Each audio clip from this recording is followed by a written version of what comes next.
Buenas noches, profe, ¿cómo estás? Hola Daniel, qué gustazo poder estar en tu espacio de YouTube. Muchas Es muy gracias, hombre, por aceptar la invitación. Tengo entendido que hiciste una revisión exhaustiva de la bibliografía que se ha escrito sobre lo que ocurrió en el Palacio de Justicia. Y nos gustaría que nos compartieras un poco sobre cuáles fueron los resultados que encontraste. Y empecemos por qué encontraste acerca de las causas, ¿no? ¿Cuáles fueron los motivos que llevaron a esa toma? Hombre, el año pasado, en noviembre, o sea, entre octubre y noviembre, se celebraba pues el aniversario de este evento, de esta tragedia, una de las más grandes de la historia de la guerra en Colombia, de donde hay que tener en cuenta una cifra. Fueron 98 los muertos que hubo en aquel entonces. Y yo me di cuenta, y como muchos, creo yo, que hay un pacto de silencio en torno a la toma y la retoma del Palacio de Justicia. Entonces, luego que hubo esta amnistía a los guerrilleros del M-19 y a los militares y policías que participaron en toma y retoma, como que si se hubiera acordado un pacto de silencio entre las partes para que ni siquiera en un colegio, en una universidad, en un foro, yo no he visto que de esto se hable, ¿sí? Entonces, casi que es una tarea que a uno le toca, es buscar a unos autores. Y hay unos autores que son unos escritores que son bárbaros, que por ejemplo Olga Bear, Noches de Humo, como haciendo referencia al nombre de tu programa, Noches de Humo, que es un libro que se escribió en el 87. Que el mismo año en que se escribió Noche de Lobos, ¿sí? Que son libros que se escribieron a partir de testimonios, del testimonio de la única guerrillera del M-19 que sobrevivió. Imagínate, solo una de los 39 guerrilleros que alcanzaron a entrar, porque hubo un convoy que no entró, que era el que llevaba los explosivos que luego este camión se encontró. Y Jaime Castro, creo que vos recuerdas ese nombre, Jaime Castro, el ministro de Gobierno, maneja luego la versión que el ejército y la policía desactivó unos explosivos que fueron colocados en los sótanos de Palacio. Versión que es desmentida luego, porque estos explosivos fueron encontrados afuera en el carro, en el camión que no alcanzó a entrar.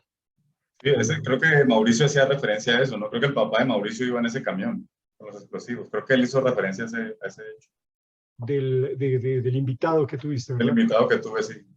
Y me llamó la atención justamente este pedacito de que el señor que entrevistaste tú, el papá estuvo en el convoy, que no alcanzaron a entrar. Fueron los guerrilleros que se salvaron, ¿sí? Que se salvaron de morir en esa toma. Después de la toma, fueron el GOES, que es este organismo del ejército que hace allanamientos y va por personajes peligrosos, fue eliminando y desapareciendo posteriormente a miembros del M-19. Entonces, bueno, por ese lado, hermano. ¿Y qué otra vez? Hay otro libro que es el de un amigo que se llama Alejandro Cabezas Guerrero, que se llama Miércoles de Ceniza, la expiación de todas las culpas. La tragedia del Palacio de Justicia desde sus entrañas. Y claro, tomando una posición de simpatía por el M-19. Gran escritor, la verdad es un escritor con mucho potencial a futuro. Y me parece que es una obra que debería estudiarse y leerse para entender lo que ocurre ahí dentro. Y tenemos Mi vida y el palacio, de Elena Urán Videgaín, que es la hija de Carlos Horacio Urán, uno de los magistrados que aparecieron en los videos de Daniel Coronel, ¿te acuerdas? En el 2007, el magistrado que salió vivo, que lo filman saliendo vivo, pero para luego aparecer asesinado dentro del palacio.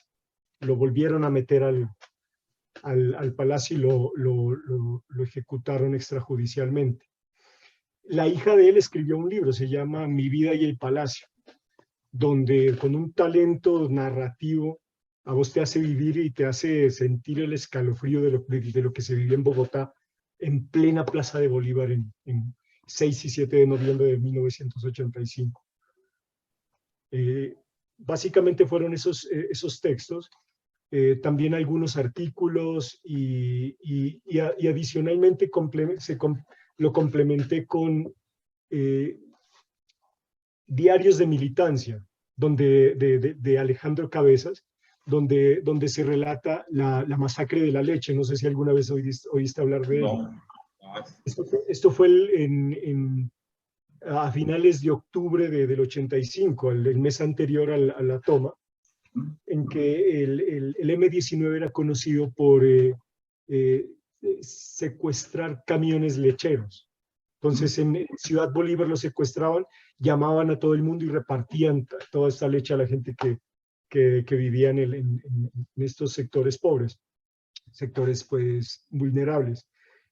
Ese día que ocurrió eso, hubo un despliegue tal de fuerza pública que los fusilaron a todos estos miembros del M-19, eran 11. Los fusilaron, o sea, como si estuviera cantado esto. Llegaron justo cuando terminaron de repartir la leche a la gente, los cogieron a los 11 y los mataron, el ejército. A las pocas semanas tuvo lugar la toma del Palacio de Justicia.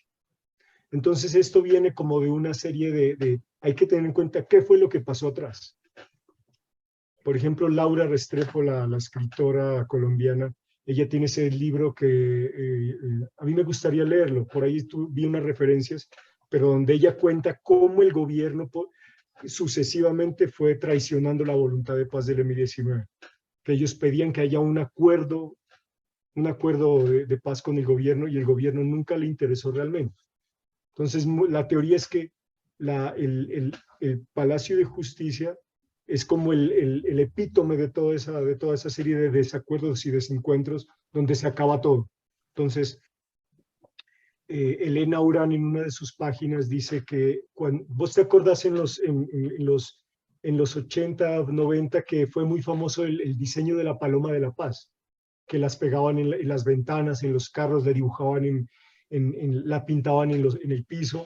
Eso fue un diseño como del clima de paz que había en los 80. Pues dice que después de la toma de Palacio, se fueron borrando las palomas de la paz ensordecidas por las bombas del narcotráfico.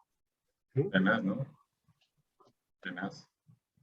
Entonces, y en esa revisión tan juiciosa que hiciste de la bibliografía alrededor del tema, ¿en qué coinciden los autores respecto a las causas?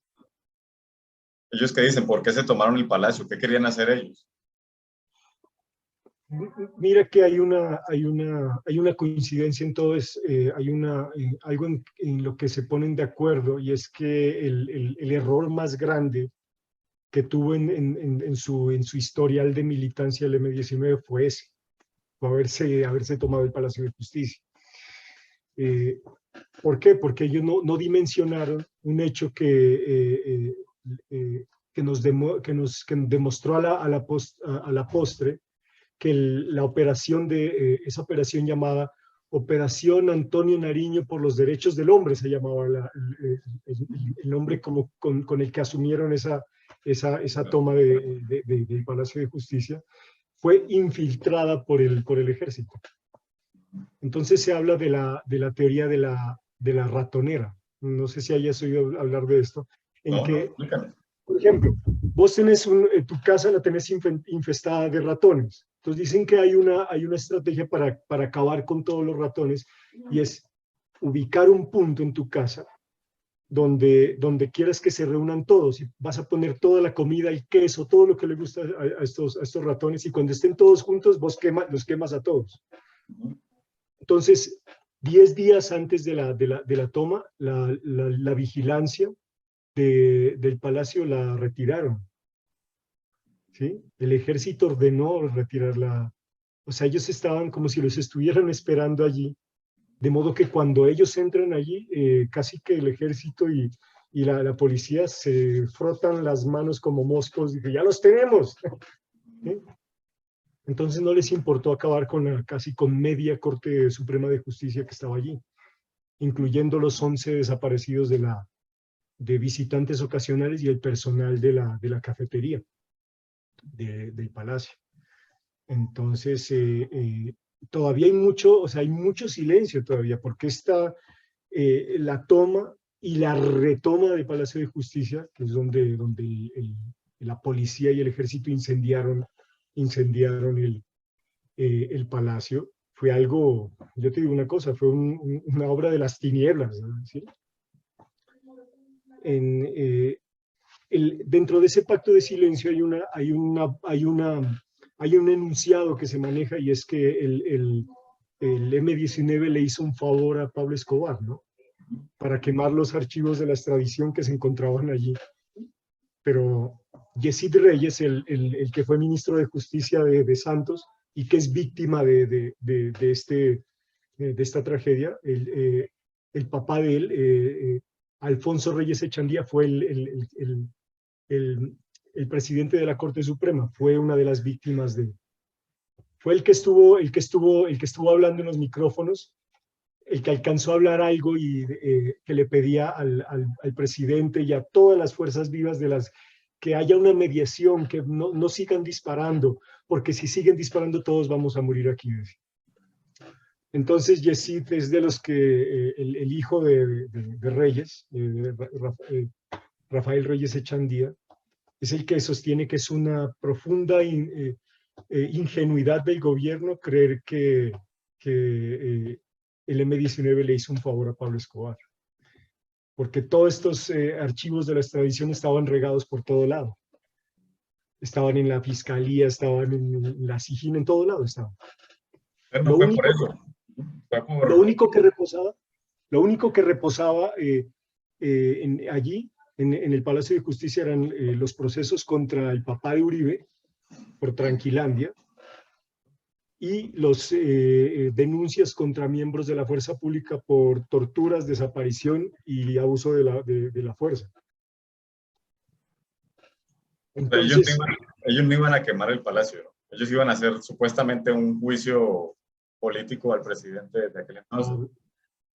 Exactamente. Y entonces, ¿para qué llevaban explosivos? Eso es lo que uno se pregunta.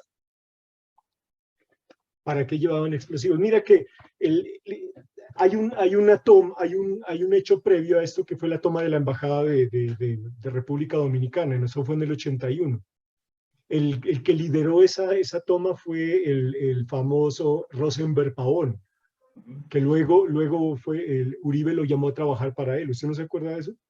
Sí, sí. Que es ese famoso meme que dice que el Centro Democrático tiene más exmilitantes del M-19 que la Colombia humana. ¿Sí? Sí. Entonces, mira que en la Embajada de República Dominicana en ese entonces estaba hasta el embajador de Estados Unidos. Eso duró, tengo entendido que duró como un mes, como 2 meses duró el estado de sitio que armó el M-19. La toma del Palacio de Justicia tenía como objetivo también durar 2 meses. Mientras ellos negociaban en el tire y afloje, pero te digo una cosa, ¿no? 5.300 efectivos del pie de fuerza, entre ejército, policía, F2, GOES, no fue posible.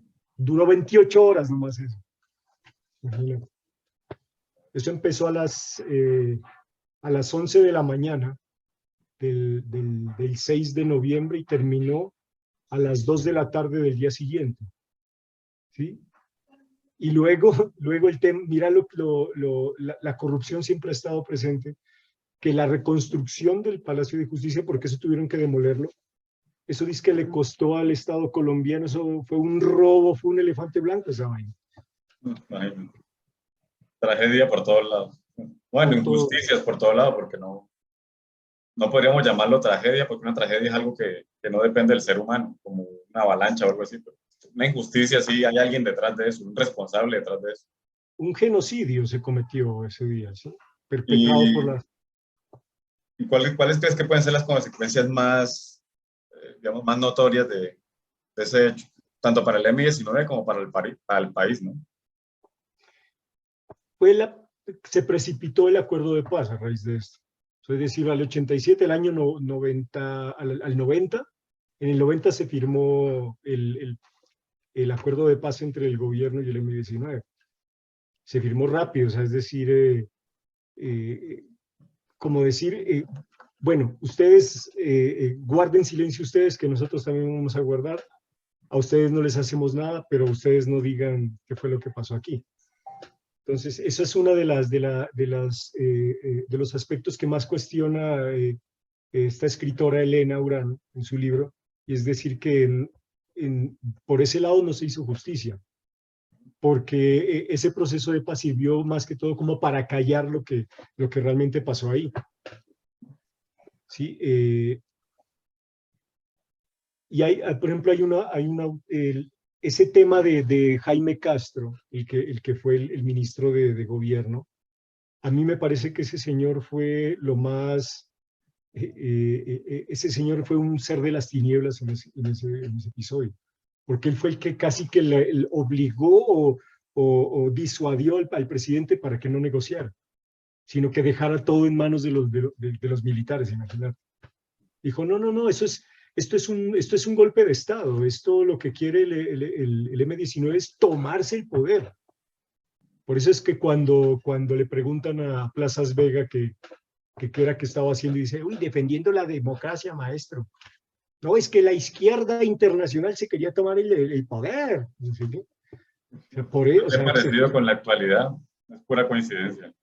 se pegaron de eso para causar un genocidio de 98 personas. O sea, 98 personas en 2 días, hermano. Eso, como yo lo veo, es el episodio individual más trágico de la historia de la guerra. Y eso debería estar dentro del Centro de Memoria Histórica, ¿no? O sea, ahorita que ya estamos bajo el acuerdo de Santos con la FARC, ahí se exige eso, ¿no? Que haya, una verdad, ¿no? Que haya una memoria histórica para que se pueda hacer la reconciliación de la sociedad. Y si falta esa parte de la historia, si seguimos tendiendo una cortina de humo frente a ese episodio, pues la reconciliación sí está un poco difícil. Entiendo que con el gobierno entrante de Petro va a haber se van a escuchar a las víctimas. O sea, esto no es algo que va a pasar de agache en este gobierno, porque cada año se reúnen las víctimas del Palacio de Justicia. Esto casi que forman una familia que se protegió y se unió para, para protestar. Creo que cada año lo hacen y exigir, es decir, ellos más pronto que tarde van a encontrar justicia. Incluso a los militares más uribistas como Plazas Vega, para eso sí sirvió la JEP, para perdonarlo a él, para eso sí fue bueno, por ejemplo. ¿Sí? Pero para perdonar a los antiguos combatientes de las FARC, para eso sí es mala la JEP, ¿no? No tanto para perdonar estos hechos. ¿Cómo la ves? Sí, hay algo en lo que podemos estar de acuerdo y es que hay que preservar la memoria histórica, ¿no? Y también la memoria individual. Por eso es que yo tomo omega 3 todos los Bueno, días, al menos 2 veces al día, ¿sí? Para prevenir el Alzheimer y para proteger la memoria. muy bien. No huele a pescado y lo consigues en este canal, en el WhatsApp que aparece en la descripción. Hombre, ahí me guarda uno. Pues sí, ¿tienes algo más que agregar? ¿Quieres agregar algo más? Algo que pienses que sea importante compartir con la audiencia. Aquí lo importante es entender por qué surgen los movimientos guerrilleros, ¿sí? No es muy fácil decir, no me gusta esta persona que ahora hace parte de la vida civil, pero antes era, o sea, no me gusta ¿por qué? Porque era guerrillera, porque fue guerrillera. Entonces, cuando uno mira el origen, es que para entender por qué pasó lo de Palacio de Justicia, hay que remontarse al origen del M-19, cuando estaba Bateman y los antiguos, incluso antiguos combatientes de las FARC pasaron a conformar el M-19, que luego cuando este se acaba, muchos de ellos vuelven a la selva como otra vez siendo parte de las FARC. Y entender que como decía el mismo magistrado Carlos Horacio Urán, aquí estamos ante la manipulación del poder. Ese fue el libro que escribió él, que lo cita a su hija en este libro que te digo, Mi vida y el palacio, que se llama La manipulación del poder. ¿Cómo es que las élites, al ver el poder popular que ganó Rojas Pinilla, que fue este militar que renegó de cómo es que se manejaba el ejército y quiso darle el poder al pueblo? Y según cuenta la historia, que él estuvo a punto de entregarle armas al pueblo. Y el hombre reculó y no, es algo que no se permitió. Y las élites tuvieron tanto miedo de que el pueblo ganara tal poder que blindaron al ejército, blindaron a la policía. Y es decir, aquí no va a llegar al poder nunca un candidato del pueblo, nunca. Entonces empezó eso allá, luego el Estatuto de Seguridad de Turbay. Es que la forma en cómo abordaron la retoma del Palacio de Justicia, ¿sí? Que eso fue la tragedia se dio en la retoma, como lo aborda, como se aborda este tema, es como una traición de los procesos de paz. Como una traición, es decir, bueno, ustedes en Corinto, Cauca, allá vamos a reunirnos ejército y guerrilla, pero ustedes tienen que estar desarmados. ¿Usted cómo se le ocurre que van a ir a esperar los desarmados allá, en plena selva, ¿no? Pues los eliminan a todos y hasta ahí llegó. Claro. Eso es lo que decían, ¿por qué los uribistas odian a Santos? Dice, yo no entiendo eso. Si él lo que hizo fue desarmar a los guerrilleros, pues para que los pudieran eliminar más fácilmente. Entonces deberían estar como contentos conociéndolos a ellos. Pero bueno, estamos en una era ahora de dejar el odio atrás, ¿sí? Estamos hablando de la política del amor, de la reconciliación, pero eso no quita que nosotros recordemos qué pasó en nuestra historia y entender que son hechos que realmente son, como el Palacio de Justicia, es una herida que está abierta todavía. Tenemos que tratar un tema de reconciliación aquí en este podcast, indudablemente. Bueno, profe, te agradezco muchísimo. Te mando un abrazo desde Cali hasta allá, hasta el sur del país. Muchísimas gracias por estar acá. Gracias a vos. Y espero verte pronto por acá o ir a visitarte.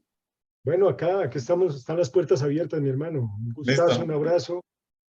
Gracias, chévere. Bueno, hermano, gracias, adiós. Chao.